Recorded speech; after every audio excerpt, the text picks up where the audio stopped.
time. Like that's the one thing that the thing that I miss the most is their laughter, because I'm a comedian at heart.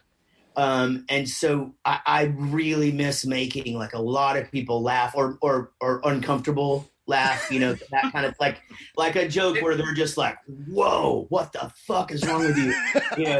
Like some dick joke out of nowhere. You're like, yeah, I miss it so much. But yeah, man, I mean, also just hearing him sing back to you, again, to be completely honest, and I know you hear this, a lot, and people, I know a lot of people shake their head and go, oh, okay, you doing what 99.9999% of the people have dreamt about in their life for a living, and you're going to complain. But to be honest, I mean, touring really isn't fun. It's really boring. It's like, I've heard that. It sucks. And I mean, you're tired and you're hungover because really all there is to do is drink, and I mean, it's not that much fun, but you get an hour and a half a day that's just better than any drug I could imagine, and that's kind of what keeps you doing it. Well, that, and you gotta survive, and this is what we've chosen to do. But for the most part, people are just like, oh, you guys get out and see stuff. Hell no, we don't do shit. Like, we don't do anything. Like, it's such a pain in the ass even today. It's gotten better with like Uber and things like that, but I think we're just over it. I don't think people realize when they're younger, they have a dream of being this rock star and partying and playing music and living their best life. I don't think that when you're young, you realize it's an actual job. You actually have to work. And there is parts of it that are going to suck, like traveling and getting on the tour bus and going all around. I've never experienced that, but I can only imagine from talking to you and some other bands. No one says touring is fun. Everyone says the stage is fun, but but most of it is not the stage. Most of it is everything else. And then here comes the stage. Yeah, you're exactly right. And the other thing is too, is, we've talked about how much I do on this show already. Bowling for Soup is a 24-hour a day job for me. Like, it is 24 hours. I mean, my wife has to be understanding that if the phone rings and it's a certain person on my team, I'm taking the phone call. Like, right. It just is what it is. And it's just a lot more. Being in a band, it's a lot more than just writing great songs and being able to play them. It's a lot. There's a lot that goes into it. A quick question. Maybe you can help educate a lot of these younger bands, because that's what we tend to do in this industry, is try to teach these younger bands things. Let's talk about the rough idea of the money that's behind of a push. Like, for example, when you were with a record label, they were spending great loads of money to push your music out to the public so it can get listened, absorbed, radio stations, stuff like that, marketing, photos. Of course, the internet was fairly new, so it wasn't as much as it is today. And bands these days don't need to spend that kind of money. You don't need to spend a lot of money, which you don't. We have more stuff that's access. But Sure. What would be your advice to them about how much to kind of? Well, as you said, it's changed a lot. I mean, I go back to, High School Never Ends was the most expensive video we ever did. And that was $75,000 to make that video. And that was considered a cheap video back then. That's a cheap video. And so now we're making videos for $1,000, and things like that. So, when I go back to the amount of money that they spent back then, well, I mean, I can tell you this right now. This is how much money record labels spend. We did, let's see, 1, 2, 3, 4, 5, 6 albums on Jive Records. We've sold over 3 million worldwide, and we have never received a royalty check because apparently we still owe them money. So there you go. There you guys go. How much? That's how, and so that's how much they used to spend. Now, quite frankly, the advice that I would give, and maybe this isn't necessarily the answer to the budget question you asked me, but the advice that I do give is, and I know that they get sick of hearing it, but it's all social media now, man. There's no, you don't, I come from the times of like in 95 to 99 to 2002, really, where we were in the van and just gone. And if we didn't have a show, we would try to find one, that's just, it was just being out there and getting exposure and all the things like that. That's over. Getting in the van and touring and stuff is not even a thing anymore. It's not. People don't go see bands for discovery. Used to, you'd go down to Dallas and you'd go into a place for $5 and watch 4 bands that you've never heard of. And then if you liked one, you'd go see them again, and that's the way that it worked. Clubs don't exist by people just going to them anymore. It's the band's responsibility to get the people there, which means there's no reason for a band that's from Dallas to go play in Chicago because, quite frankly, nobody's going to come. Yeah, nobody's going to come see you. So where that effort now is, and it's way cheaper, is building your social media and creating content and just content. And, we do a lot, but even I beat myself up all the time. Just like, man, I've got to get back on TikTok and this and this, it's just, like I said, it's a full-time job, but that's the thing. Like labels won't even look at bands that are good anymore unless their social media numbers there's too many good bands out there. And if social media is not big enough and you don't have a following and, there's on TikTok, I saw a buddy on Facebook posted a thing, said if you're over 30 and you're on TikTok, that's kind of cringy. So what I did was I found like 5 of my TikTok videos and commented on his post. Yeah.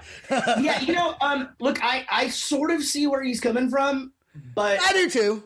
In our industry, that's not true. So, I wouldn't be on there. Let's be honest. I wouldn't be on Facebook if I didn't have to be.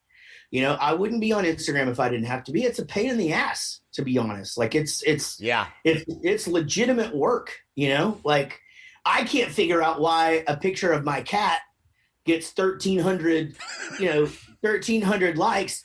And then this thing that I post that's really kick ass about music gets fucking 7 likes. Like, I know why. You and Chris need to show your boobs. Yeah, we got to show more boobs. Yeah, they're out there. Let's face it. I don't know that any band's been naked on the in photos more than us. So Hey, it sells records. I'm gonna change out one of my signs. I'm gonna put a Bowling for Soup sign back there. I think that'd be pretty cool. You got to do it. Yeah, I will do it. I said it, so now I have to do it. Yeah, you do. Yeah. Pictures. Why don't we get a signed one from the band? I will send you one. Yeah, you got my number. Send me your address, and I will send one over. Yep, and make sure that there's dick pics to go along with it. For sure. That way I'm gonna play one of your songs when we end the podcast. Which one is one of your favorite newer songs that you would want us to play? Let's go ahead and play the one we've been talking about, actually. Okay. That's honestly, we do have new stuff coming out, but that was released about a year ago. And that's, but like I said, anybody who, if you follow us on Spotify or Apple Music or whatever, we're releasing stuff all the time.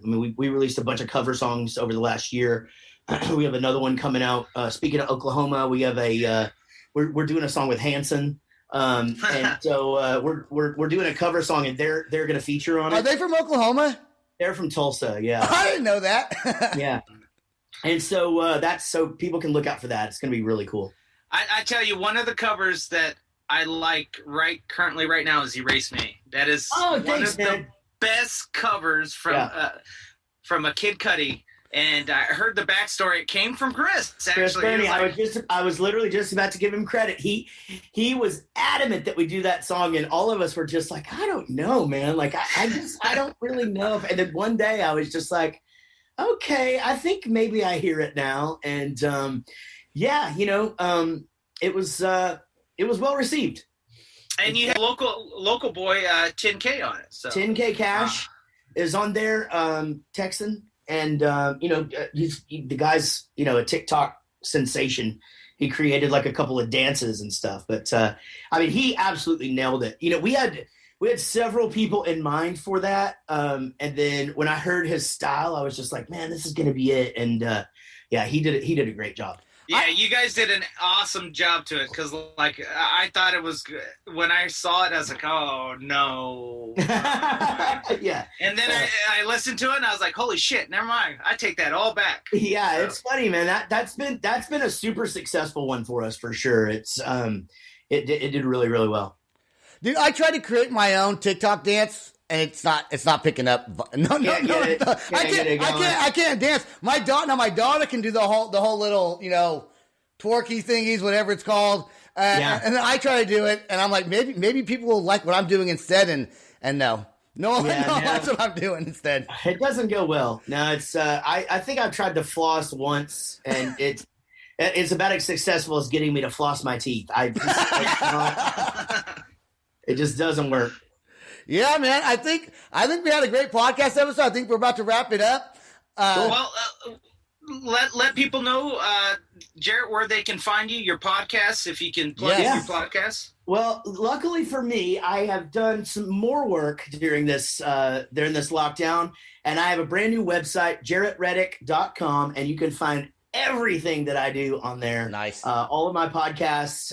You can even see like some of the cool voiceover stuff that I do, some commercials and things. And there's some Chuck E. Cheese stuff and Phineas and Ferb stuff on there. And so yeah. And then obviously bowlingforsup.com if you're interested in checking out what we're up to. And jaretreddick.com.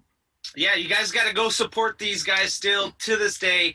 They're still with us. So still here. I love it when like, oh, he passed away. Jesus Christ.